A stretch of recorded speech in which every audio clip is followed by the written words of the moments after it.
In Matthew 22, Jesus tells us what the greatest commandment is. But again, the setting is interesting because Matthew 22 verse 34 says, hearing that Jesus had silenced the Sadducees, the Pharisees got together.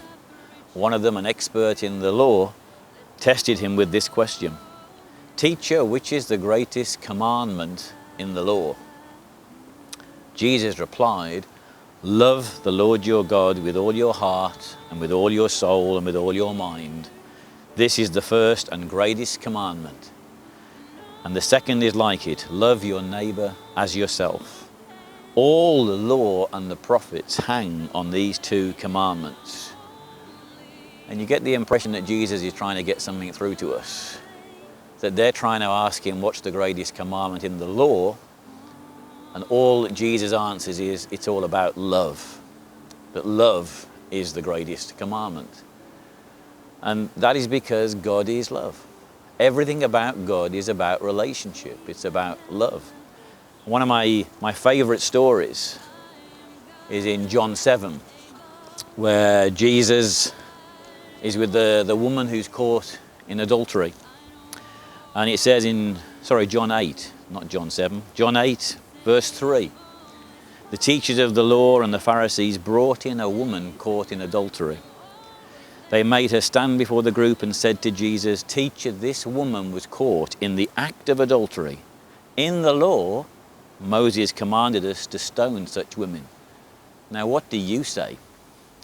They were using this question as a trap in order to have a basis for accusing him. But Jesus bent down and started to write on the ground with his finger. When they kept on questioning him, he straightened up and said to them, If any one of you is without sin, let him be the first to throw a stone at her. See, I'm always fascinated by why it gives us the detail of Jesus bending down, writing on the ground, like he was making them wait.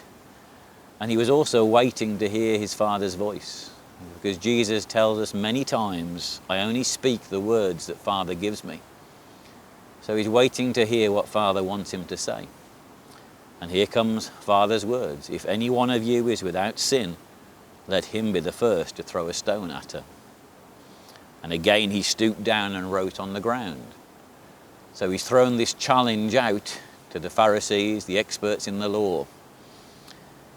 Verse 9, at this, those who heard began to go away one at a time, the older ones first, until only Jesus was left, with the woman still standing there. Jesus straightened up and asked her, Woman, where are they? Has no one condemned you? No one, sir, she said. Then neither do I condemn you. Jesus declared, Go now and leave your life of sin. See, Jesus was not sent into this world to condemn. He was sent into this world to bring the message of his Father's love and forgiveness. And those experts in the law want to stone this woman because of what she's done. But Jesus shows what his Father's like. Shows the mercy, the forgiveness, the compassion that is in God. And we have completely misunderstood the heart of God. And the last passage I want to just talk about is in John 21. We have the story of Jesus reinstating Peter after Peter has denied knowing Jesus 3 times. And there's this beautiful passage when verse 15 of John 21, when they had finished eating, Jesus said to Simon Peter, Simon, son of John, do you truly love me more than these?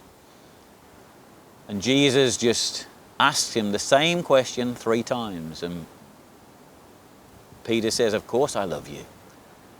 But the heart of God is in Jesus' words again. Jesus does not talk about what Peter has done, does not talk about the mistakes he made. Peter is so full of shame about what he did. But the only question that Jesus asks him is, do you love me? And that is the words that God is speaking to us. That is the heart of our Heavenly Father. Do you love me? Because he is love. And the most important thing to God is relationship with us. because he loves us and he wants us to choose that relationship with him. That is why in that story of the prodigal son, the father is so overwhelmed because the son has chosen again to come back into a relationship with his father. And this God of ours is a God of relationship. He's not a God of religion and judgment. He's a God who chooses relationship with his children. And when we choose him, when we choose to accept what Jesus has done for us, and we come back home into that relationship with Father, then we thrill the heart of God, because that is what he wants more than anything else, relationship with his children.